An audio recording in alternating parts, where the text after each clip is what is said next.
Lalaki. Sino yung lalaki? Choco. Tapos yung pinangalanan ko si Dagul kasi siya yung Dagul. Tapos, sino pa yung iba?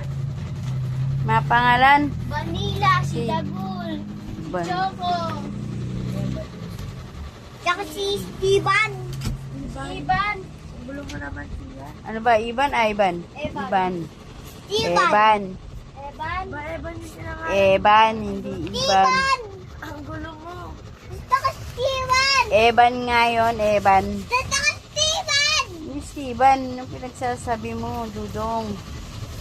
Saka yung isa, Yung nasa market si Dagu, si Evan, si Evan. Choco, tama. Si Vanilla. Banula. Vanilla? Vanilla, hindi Vanilla. Si Esteban ka nga eh. Pwede si Banula. Sino ba si Banula? Ang si Sunny na sa likod ko na. Ha ha ha. Van! Van! Van! Ewan ko sa'yo. Ay, Van! Oo, talo na naman. Ivan dun. Kulit eh, oh. Ang tito at ang tita ay... Kaya walang damit yan. Basa ba yung damit na yan, Ivan?